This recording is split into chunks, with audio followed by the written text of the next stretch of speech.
Awesome. Welcome to another episode of the Hero Shop podcast. I've got one of my favorite ladies in the space here, Chelsea Cohen. She is like super ultra multifaceted. She has a super, deep expertise in inventory or whatever. And mostly that's, I think, the content she's putting out these days. But she started doing copy, I think, in the space, and then, other experience as well. But I think really understands branding and, of course, how to position a product and all of those things that we talk about in terms of like photo and video. She understands that from a copy's perspective and from a branding perspective. So I think we want to have that chat today. But Chelsea, why don't you fill in the gaps? What else? What did I miss in terms of your intro? And I think everybody knows who you are, but give us your 2 cents. Yeah, sure. So I started selling in 2014. My background, I had a lot of experience in writing, and that was my interest, screenwriting and poetry. And so I, for the majority of my life, worked with words and got into Amazon, wrote up my listing. And it wasn't until I would say 2016 that I realized I was actually doing something different with my copywriting than other people were doing. I started talking about and sharing what I was doing inside of masterminds, and people were impressed and started realizing, oh, I'm doing something that is working and it's different. And the first time I actually got on stage was because my friend Travis Ziegler, who you may know, pushed me up and said, you need to get on stage. You need to share this copywriting tip. It's made me thousands of dollars. And so I was like, oh, okay. And that was when I started realizing that I actually have something with copywriting. And so I've been doing copywriting. I first started speaking about copywriting in 2017 on stages and podcasts, and then finally got convinced to start my own copywriting agency. And so I've been running a copywriting agency since 2018, around the time I started my journey into inventory management and building my company So Stocked. And so now I'm very focused on the inventory side of things, very focused on growing the So Stocked company. But I have this agency that's kind of been, moving along based on word of mouth. And, we have a team in place, and we've just been, really haven't been doing any promotion since the beginning. It's just been word of mouth clients. And that's just a little piece that people don't normally know about me right now, because my new kind of foray into the space is the inventory expert. And it's also the blue ocean versus the very, very red ocean of listing optimization. I see. So the blue ocean, meaning that there's much fewer people in that inventory space and that SaaS inventory space. And so you saw an opportunity that's interesting. And so you feel like the listing optimization space is pretty filled up, huh? I mean, I feel like not exactly. For me, I feel like if I were wanting to speak, it's very easy to speak on the subject of inventory. And I also don't want to muddy my brand. We're talking, it's funny because we talk about branding, but I think that my own story is very, very much similar to, a branding story. I've decided to brand myself as, in inventory and So Stocked, and made conscious decisions to not really push myself as someone who does listing optimization copy, even though that is one of the businesses that I do own. It's been this conscious decision of, I don't want to confuse people in thinking that I just am an overall expert, and then it kind of muddies my own brand as, an inventory expert, founder of So Stocked. And it's been a conscious choice to pick that as kind of my brand and niche. Yeah. Do you know the Story Brand guys? And they're in Nashville. You know about Story Brand? I'm familiar with them. Yeah. Yeah. He has a quote. If you confuse, you lose. And I think that's interesting what you mentioned there. I think in a broader perspective, like we're all branding ourselves. Even if you're not an influencer, you're branding yourself as something in the world. Like when people say, meet you, it's like, who are you? Like, what do you say? I'm a doctor, or, I'm a stay-at-home mom, right? Or whatever kind of like framework are you using? It's a very like branding is this macro subject that it really fascinates me. Right. And I think it's fun to talk about. And I think Amazon sellers aren't particularly good at this sort of across the board, right? Like the Amazon ecosystem started, and maybe one of the reasons you had success with the copywriting is because you were thinking about it from a different angle. But a lot of the Amazon sellers come in sort of analytical, like I'm going to get this Jungle Scout, this product. And I think those things are changing, but it's still where the basis of it came from, right? Like this business model was like, I'm going to find an opportunity, a product that the numbers make sense or whatever, and then launch it. And it's a copycat product or a private label on some level. There are people building real brands now, but the majority, I think, still are not that way. And so I think it's an interesting time. And I would love for you to sort of frame that up for me in terms of like where you see the maturity of the market, and, you know, are you in agreement with me that branding is becoming more important, that like really being able to write copy that makes sense or whatever?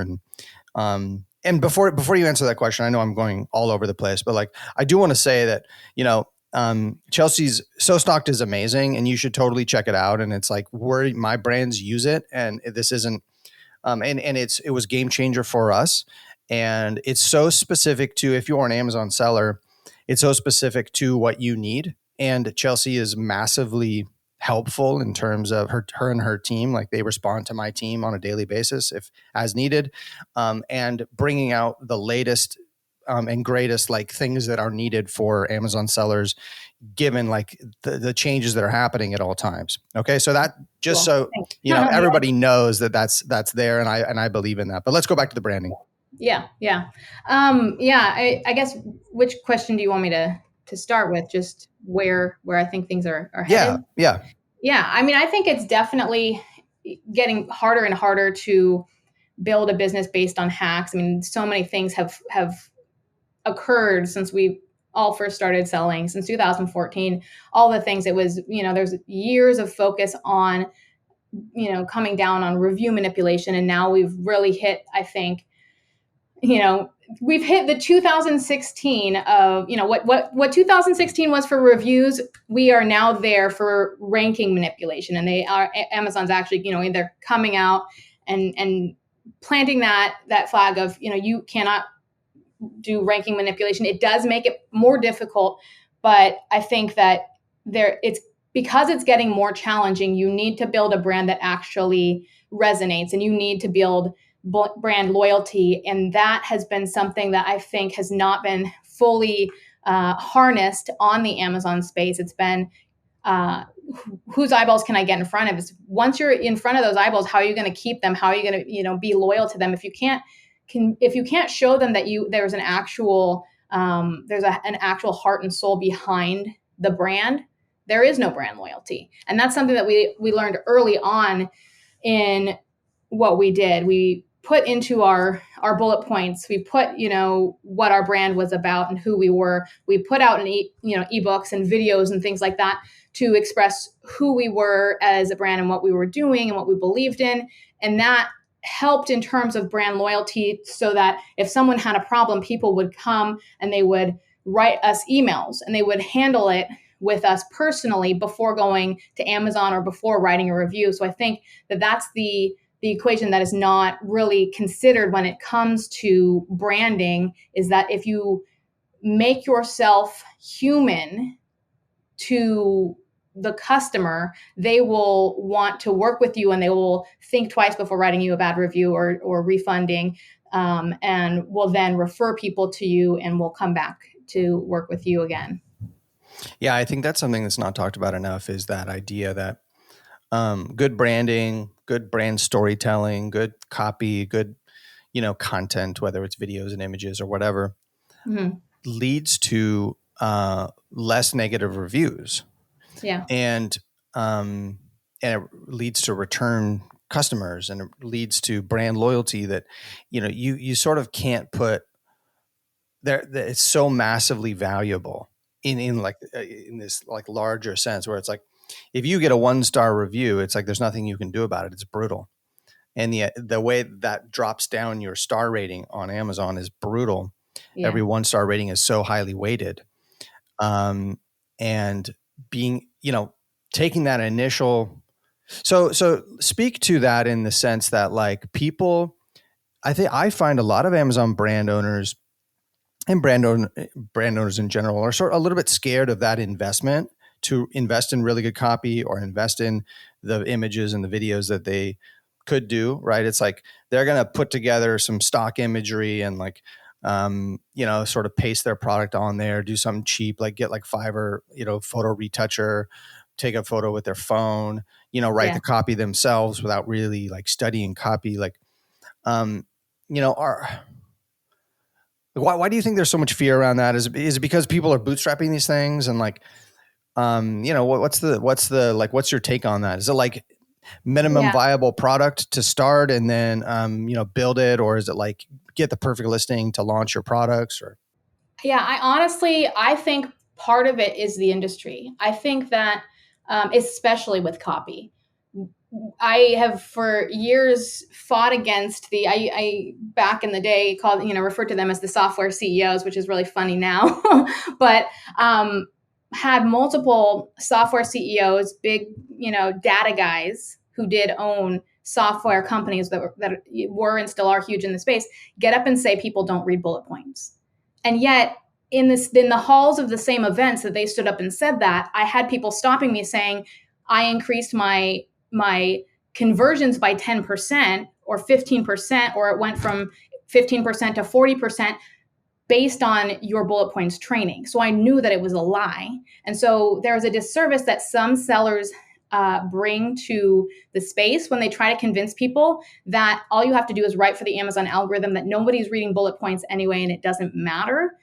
And that's just not true. Whenever I say that, I always have, multiple people say, I read bullet points, I read those things. And the stats back that up. So I feel like part of it is that there are misconceptions about what is important. And if you're listening to a seller who says people don't respond to this, or people don't read this, or people don't do this, it says more about them and their own business and their own copywriters than it says about the actual, reality of what's actually happening. So, yeah, I agree. Do you find copy on the imagery? So, we like the image stack, you got your main image, obviously there can be no copy there, but then on like the rest of the imagery, or in the video, like sponsor video ad, or just the video on your listing, like that the copy on there matters. And how do you recommend folks put the infographics and copy on their imagery? I think that I always am a believer that the copywriting, if you're working with a good copywriter, the copywriting should come first. And we love to do the copywriting first, because that is the research that informs everything else. And you always want the copywriting and the visuals to carry through the same story and to tell the same story, because there are different people who consume content differently. Some people read bullet points. Some people look at the images. Some people are going to, scroll through and look at the enhanced brand content. And you need to be able to have a cohesive story no matter who is showing up. And so one of the things that we're very interested in figuring out how to do now is take what we're saying in the bullet points and how do you show that in the actual images. And that's what we recommend. And a lot of times when we're working with someone, they've already done their images. And so it's very difficult and you cobble things together. I feel like in today's world, it's all done backwards. The copywriting and the research and what you're trying to say needs to be done first. And then you instruct the photographer based on what you've learned. If you know the first bullet point talks about what we talk about, which is, we call it the hook. What is the thing that your product has that the other products don't have? What does it say in those negative reviews? Whatever it says in those negative reviews is the thing that you need to point out, because the story that's happening in the head of the customer is they know they want the product. All they have to do is find the right one. And then they have hundreds of choices. So they're scrolling through, they're reading the negative reviews, they're looking at the pricing, and you need to tell them that, I know you've seen these other negative reviews. We don't do that because of this. And that's the, you have to answer that first question. Why should I trust you versus your competitors? Unlike other products that bend, break, and rust, ours is made with this type of material, which means that you will not have to experience, the problems that you saw in the negative reviews. And if you can put that into a visual, And sometimes one of the things we did for a couple of our products, and I think that people do this way too late, is buying your competitors' products. And we bought the competitors' products, and we actually realized that ours was very, very different. And we actually did photo shoots, not showing the logo of the competitors, but you do side-by-side comparisons, or you can do split screens, and you can show, look, ours has this many and theirs only has this many. Or you've seen those stacks where it's, ours is super fluffy, the same blankets stacked this way, ours is stacked this way, so it's more fluffy, or whatever it is. Doing those things, you can, in one image, show people what you're saying in that first bullet point.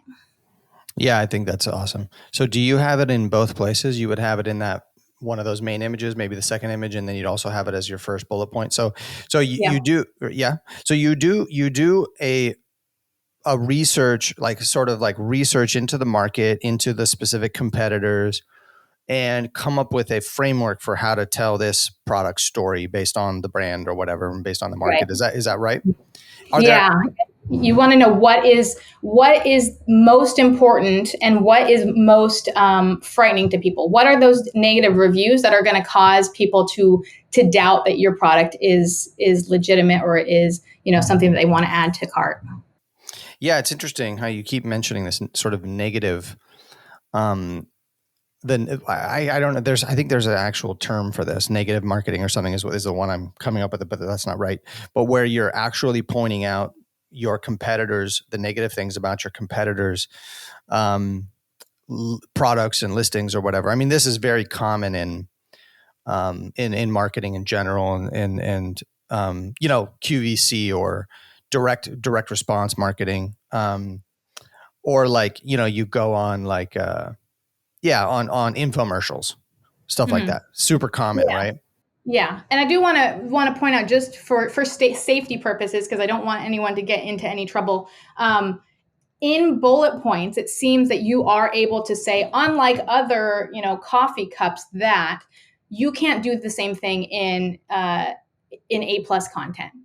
So in A+ content, you can't call out, they don't seem to be scanning so much for the bullet points, but when they are scanning in A+ content, so in A+ content, we've had to get creative. How do we say the same thing without calling out competitors? They'll even look at the images. So if you say ours and theirs, you can't do that anymore.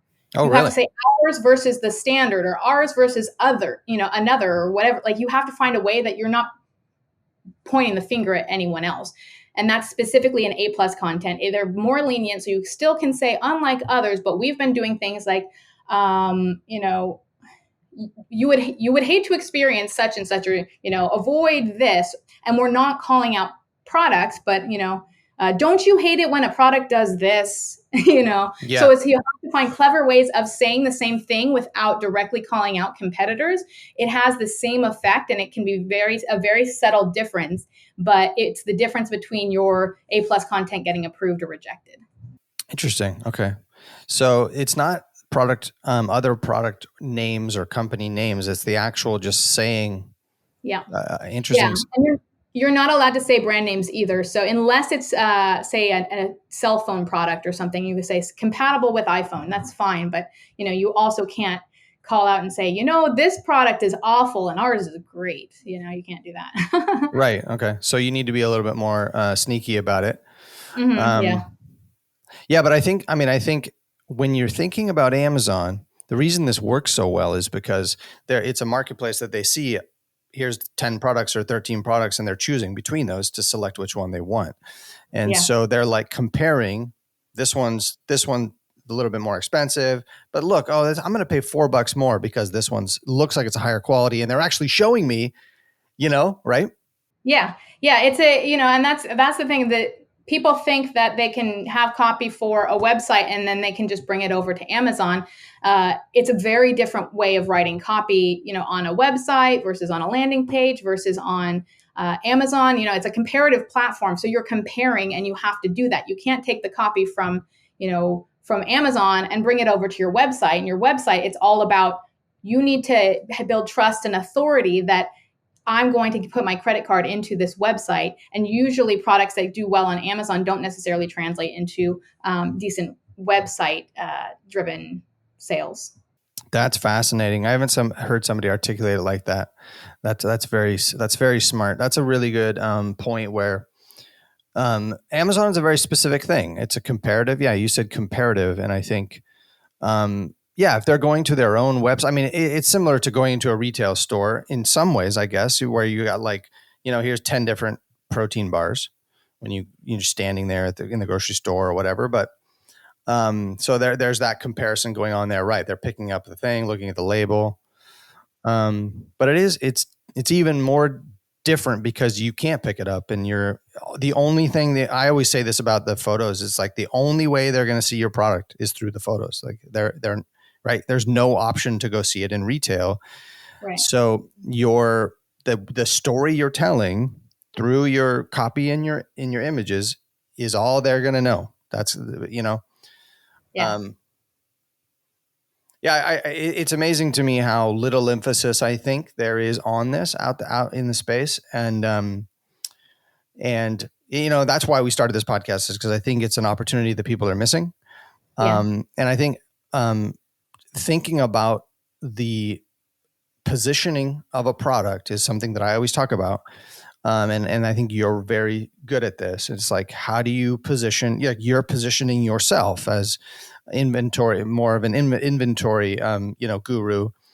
And I'm positioning myself as a creative guru in the space, right? Yeah. Because I do other things. I'm running brands, and you know what I mean? But it doesn't, if you confuse, you lose, and you start to miss the point, and they don't know, well, what am I going to do with Chelsea? Am I going to ask her about SoStocked, or am I going to talk to her about copy? Or I think that's true when people are selecting and buying products as well. It's like, I always say that if you can enter the customer's journey, they're living a life, if you can enter it and solve their problem, if you speak to the exact problem, I use this example, my son has eczema, and if the product says, for eczema with children who have the eczema on their back, or whatever, the exact problem is like, oh, this is the product for me. Right. Yeah. And I think people are missing this. Don't you agree? I mean, maybe I'm just not talking to the right sellers. I think it's because I've always thought things through, and I think that, you're very right. You brought up customer journey, and I'm always thinking of customer journey. Even when things happen on Amazon, their policy changes or they're doing certain things. Why are they doing it? What is behind that? Why are they doing these things? And I think that not enough people are asking why, and saying, okay, what frame of mind is my customer actually in, beyond just the, oh, their life is chaos or whatever. What are they actually doing? What's the thought process? And had always paid attention to what my thought process was as a customer on Amazon or as a customer on a website. And why did I bounce? I bounced because of this. Why did I, add to cart but not, complete that? Why did I purchase from this one? Why? Considering your own buying habits is very important. And then, considering the buying habits of your customers and asking why you're doing every little thing. Like, if you were to ask someone, why did you write the copy that way? Why did you use that word? And we'll do that. I'll do that with my copywriters. We'll read through their copy and say, don't use this word. I hate this word. It's horrible. Use this word instead. And, start creating a style guide, which my style guide is unfortunately still in my head and I have to put it down, but I do have it. You have these standards of why you're doing certain things. This word makes you feel that way versus that way. But most people don't, even copywriters these days. And one of the comments that I was surprised to get when they were vetting various different people and decided to go with me. And they said, we decided to work with you because you had an answer for every question that we asked you. You could tell us why you did everything that you did, why you made these choices, why you made these changes, why you went for these keywords versus those keywords.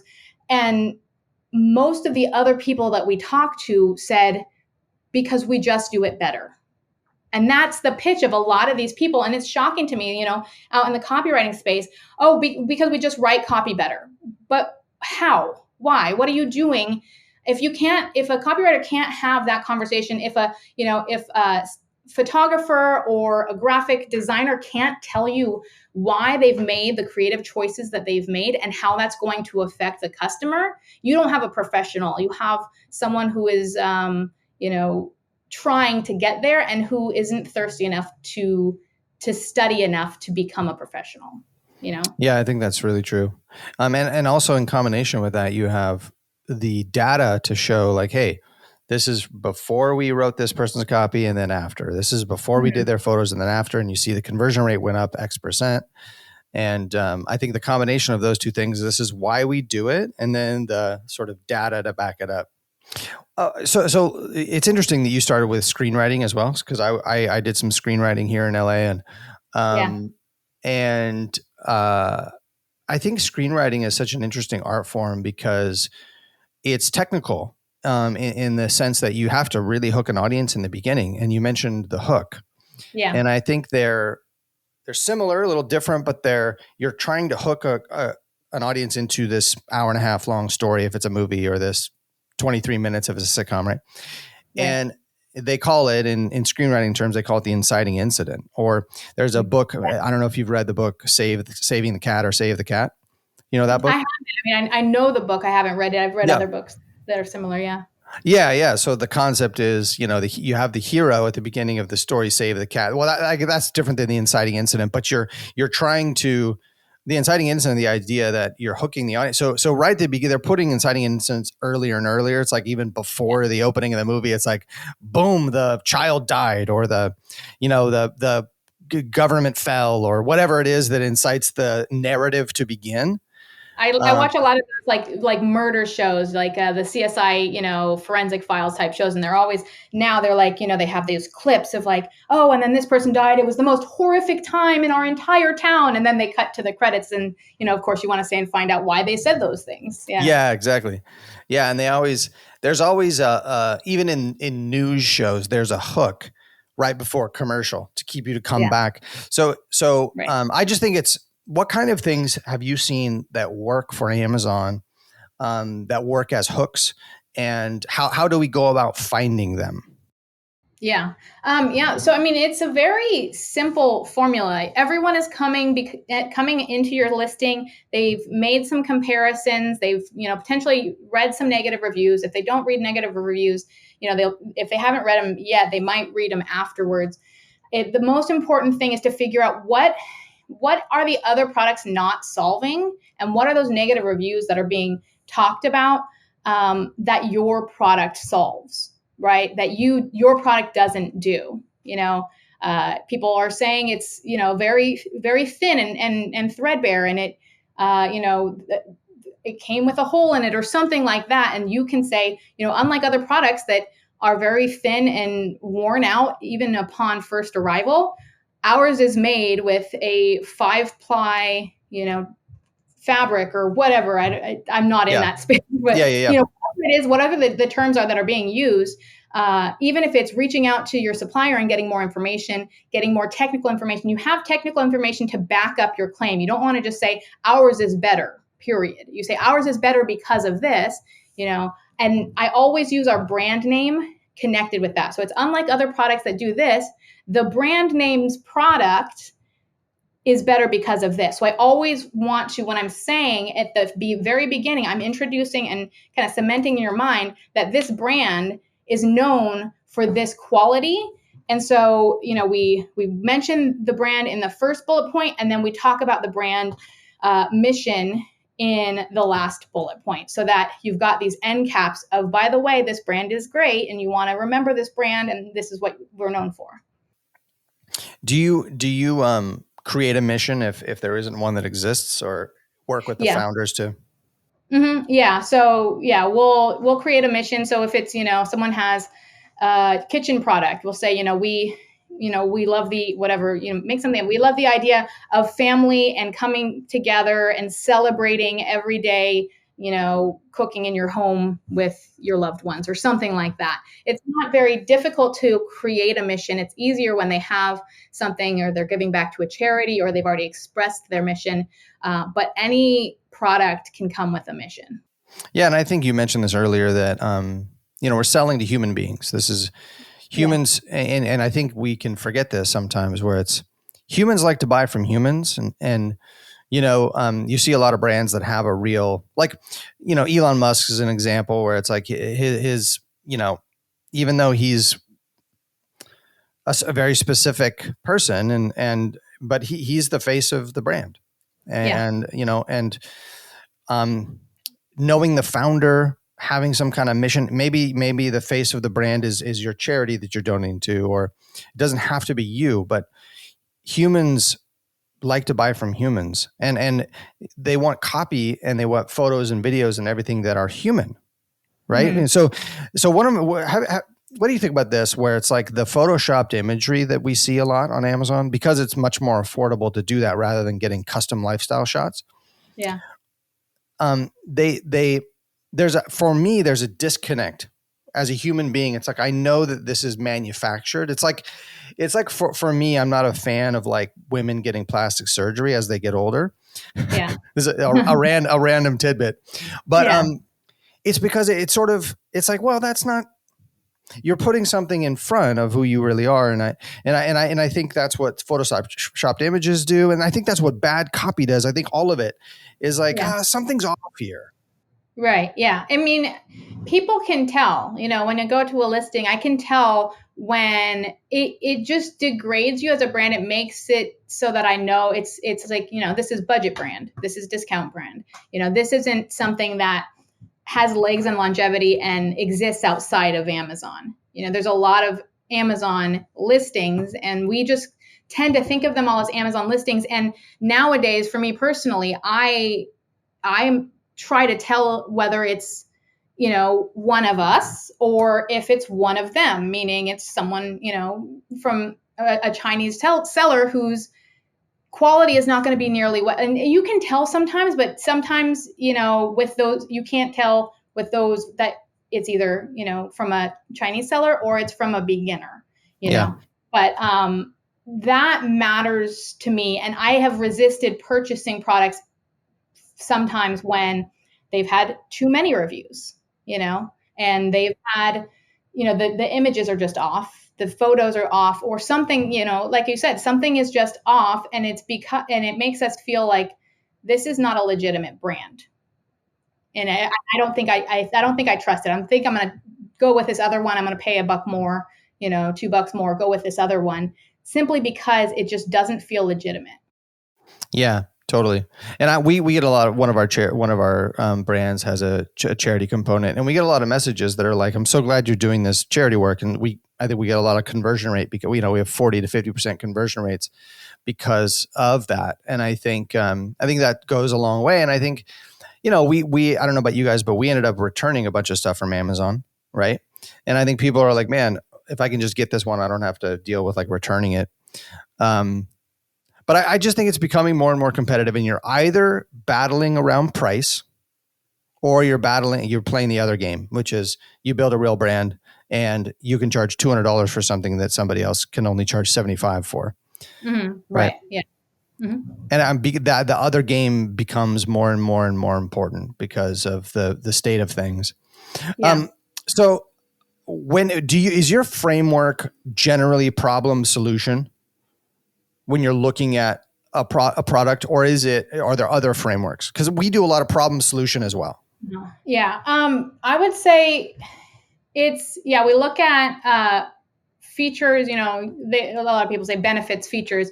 It's actually interesting. In some cases, we'll do feature benefit, just because it's a review driven site, and we find it works well to say, our product has this, which means that you get to do this, so that works out pretty well some of the times, just because we'll find it in the negative reviews, we'll find it in the research. And so we know that there are people who are looking for specifically the negative reviews said this about this product. And so I'm concerned about that feature not being good in your product.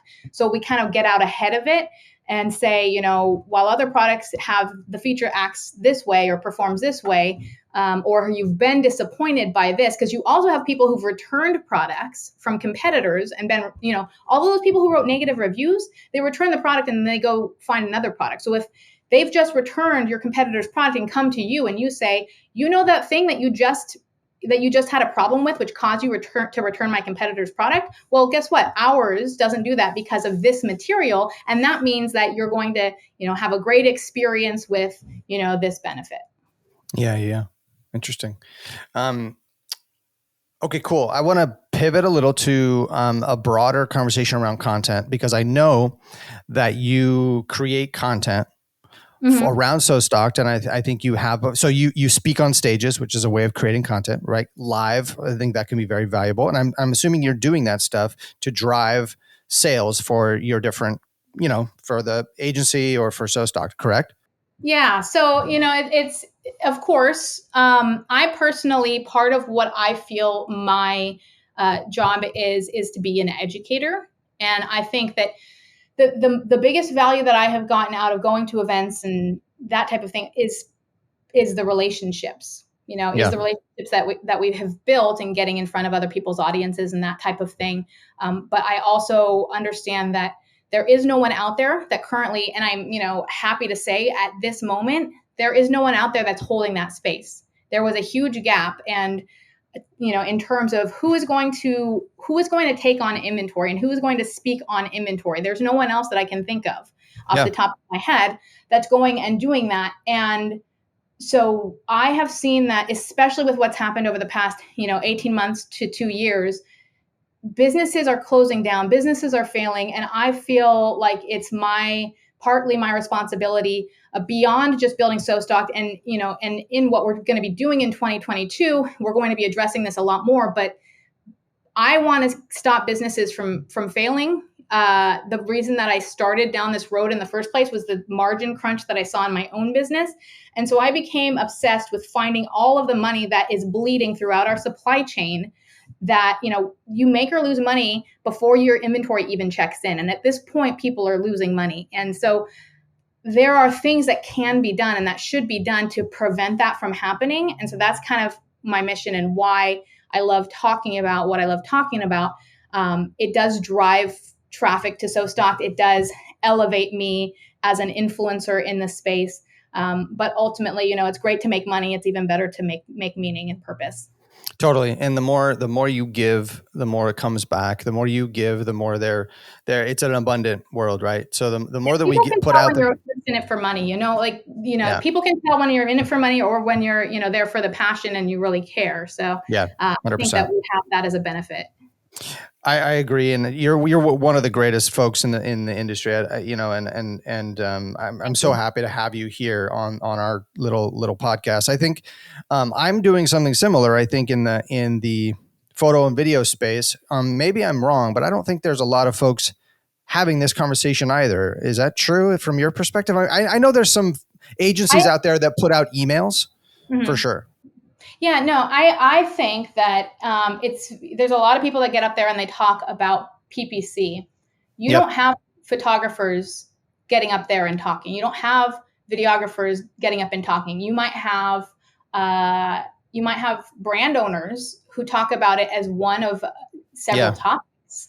I think the only other person that I saw recently to talk about the subject, and he was extremely effective. I really enjoyed him. Was Anthony Cofrancesco, I believe is how you pronounce his name, from Pixelfy.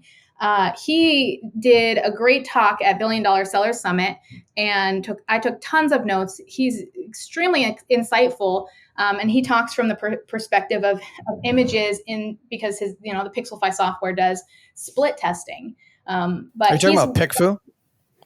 Oh, PicFu. Yes, not Pixelfy. PicFu. That's right. PicFu. Yeah. I've heard him talk as well. I think he was on somebody's show, and I was like, man, I got to get him as a guest. I totally agree. He was amazing. Yeah. And it's very interesting from his perspective. Yes. Yeah. It was a great talk. I'll see him. He's speaking at Athena's event. I'll see him. I'll mention him. Maybe I can connect. Yeah, I would love that. Thank you. That would be great. Yeah. I think he'd be super valuable for this conversation. Yeah, yeah, but that's the thing is that there's no one who's a photographer or a videographer and experienced on that side who's talking about it, because he's just talking about images once you've had them created. But there's no image creator or video creator that's having that conversation. And so a lot of what we have, it's interesting in this space. You have the influencers who are brand owners, and they talk about a lot of different subjects, and you have the service providers who, some of them are trying to get into specific spaces, so they start talking about certain things, but the people who are actually day-to-day doing it, it becomes a little bit more difficult for them to hold that space. So I think there's definitely an opportunity for it. Now, for this sort of larger content play, for brand owners, for agency owners, for software owners, like I know, like the guys at Seller.tools, they put out a lot of content too. I mean, a bunch of them do, but do you feel like it's essential? You feel like it's like for a brand, like should they be creating social content, Pinterest, and like in this like what's your take on that? All of that? Yeah, they need to find the right platform for them. We have picked Facebook for one, because it is all the sellers are there. Yep. Yeah, but we also are in blogging, and we we have great SEO. We have a great newsletter that comes out every Friday at sostock.com/headlines if anybody is interested. But one of the things that we do, we know that you guys don't have a lot of time, but we cull through, and our team finds the best information, and then it comes through me in terms of how is this relevant, what is relevant, and if we want to make an opinion or statement about it, we'll write it up in our Amazon seller news. And I got that email today. Good, yeah. Actually, I got 4 of them. I get your email 4 times. Oh, you probably got signed up 4 different ways. Yeah, cool. Well, I have 4 brands with SoStock. That's why. Right. There you go. Yeah. So with that, it's that has been extremely effective. We've had people come up to us at events and say, that they love those small bites. And I think that's something that people are missing out on, is these small bites. I don't have time to read, but we have these headlines. And so people click through and they read these headlines, for logistics and what's happening, changes of Amazon policy, Amazon's being sued by, delivery partners, all of these different things that are important for people to know. And actually our seller news now ranks number 3 in Amazon seller news, below Seller Labs and Seller Central. No way. So, and for Amazon restock limits, we rank number 2 under Seller Central. So we've been doing a great job at SEO, specifically on several different subjects, and we track that a lot because there are a lot of people out there that are looking for solutions that have not even tapped into any of the communities. So you can't just rely on influencers within the communities to get that out there. You have to consider, people say SEO is dead. I say, we haven't found that to be the case. People 100%. Yeah, it's like a legacy strategy that's it's so interesting. We have like our imagery for our like we sell scented candles is one of the products, and if you search soy candle or scented candle on Google, my products come up like in Google Images or whatever, and it's like this strategy you don't like think about enough. I think it's massive. It's interesting for branding. It's long-term play, but for branding, it's extremely important, especially when you're trying to position yourself as the premier in the space, or the biggest one in the space, and then because it's the validation. They see you on Amazon and then they search Google and there you are, and they go, oh, this must be. That's like walking into Times Square and seeing a big poster. Yeah. It's like, oh, there they are. I guess they're a big brand. If you're the first thing that comes up on Google, it's like totally. Right. Yep. Do you have an agency that you use for SEO? No, everything's in-house. You do yourself. Yeah. I lucked into some great partners. They are the founders of Thomason.com, and Dan is he's the development, the head of development. He runs the development team, and I didn't even know I had a second partner until like 2 years ago. And then and then I meet John, and he's just brilliant with marketing. I mean, they started out in marketing, and he's just with Facebook and Google and design and all of that. They've done everything in house. Very cool. Very cool. Well, I've got just a couple minutes left. Unfortunately, I have to go. But do you have, so if somebody wanted to get better at copy or like branding or whatever on their own, do you have any resources that you can think of, either like, I don't know, a YouTube channel or your own, or like books or whatever you would recommend, like, oh, you should read this book on copy, or read, do you have things that you can think of? I mean, it's funny because we're redesigning my website, and I will have something soon. I did create a masterclass that I don't really promote, but every now and then someone asks me, and I'm like, yeah, sure, here you go. I also have a video of something that I did. So if anyone's interested, they can reach out to me. In terms of copywriting, I mean, there's a lot of different books on the subject. But I would say, I think it's Copywriting Secrets. Russell Brunson's team put it out. Yeah. Okay. Yeah, and then I really like, if you are getting into things like email marketing, which is something that we do as well at So Stocked. The Invisible Marketing Machine, I believe is what it's called. Ryan Deiss. Yeah. Yes. So that's a great book for copywriting for email marketing as well. But specific to Amazon, that one's tough. That I would say, people can reach out to me, and I would be happy to give them a link to one of my videos. We will be getting a blog up soon enough. I've just had so many So Stocked distractions. I've actually paid a website company, and they're just waiting for me to to get the copy over to them. So if they wanted to reach out to me, I can be found at sostocked.com/connect, and my socials are there, my email and all of that. They can reach out. Amazing. And Chelsea is super responsive. Like I said before, she personally responds to my team and like really answers questions, or her team does. And yeah, she's just really one of the good ones in this industry. And whatever you can do, I would follow her everywhere and get on all of her email lists, because it's not just inventory stuff. It's all Amazon information. And obviously you can tell she's multifaceted. Thank you so much for your time, and I would love to do it again sometime, and we can have some more conversations around whatever's happening in the space, because we didn't even get to talk about, like you mentioned it briefly, but like 2 days ago the ranking stuff that came down, and it's a very interesting time in the industry, and so thank you so much. We'll do it again sometime. Yes, thank you for having me, and can't wait to talk to you again.